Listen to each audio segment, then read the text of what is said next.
Au titre du jour, une délégation des ressortissants du Miankala a été reçue par le Premier ministre à la primature.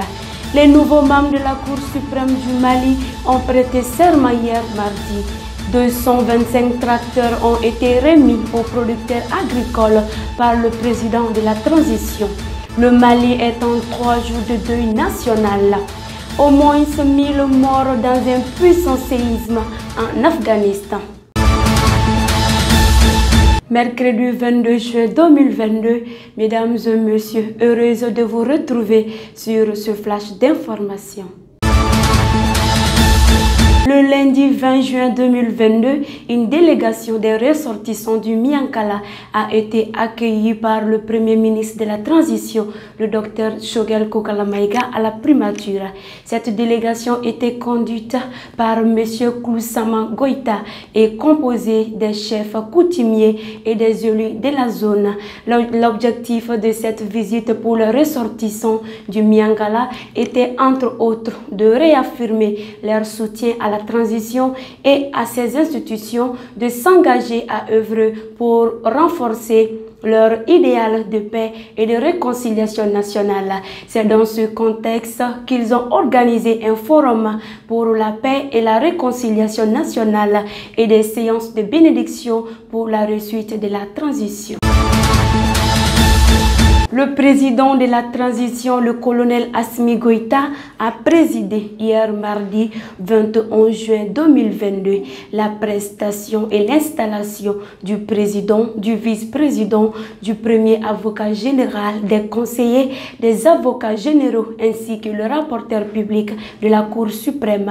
Le premier ministre de la transition, le ministre de la justice et des droits de l'homme, garde des Sceaux, le gouverneur et le maire du district de Bamako ont également participé à cet événement. Monsieur Fatoma Tera, Monsieur Moussa Diarra et Monsieur Mamadou Lamine Koulibaly ont été respectivement installés dans leurs fonctions de président, vice-président et premier avocat général de la Cour suprême du Mali en prêtant des serments. Lundi 20 juin 2022, le président de la transition, le colonel Assimi Goïta, a remis symboliquement les clés de 225 tracteurs subventionnés au bénéfice des paysans du Mali. C'était à Samanko, dans la commune du Mandé, en présence des acteurs du monde agricole ainsi qu'une forte délégation officielle au sein de laquelle des représentants du corps diplomatique accrédité au Mali. Le président de la transition, le colonel Assimi Goïta, après avoir condamné l'acte criminel survenu dans le cercle de Bankassa, a décrété un deuil national de 3 jours au Mali depuis hier mardi 21 juin 2022.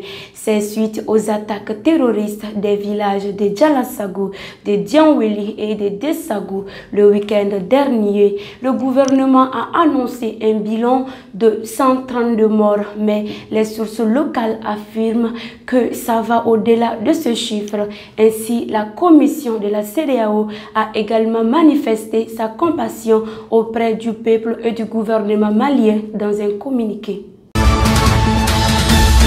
Un puissant séisme a frappé le sud-est de l'Afghanistan dans la nuit de mardi 21 au mercredi 22 juin 2022. Le bilan s'élève au moins 1000 morts selon le gouvernement. De nombreuses maisons ont été endommagées et les gens sont piégés à l'intérieur, déclaré plus tôt à l'AFP le porte-parole adjoint du gouvernement Bilali Karimi. Mesdames et messieurs, et c'est ce qui met fin à ce flash d'information. Merci de nous avoir suivis et bonne soirée à tous et à toutes.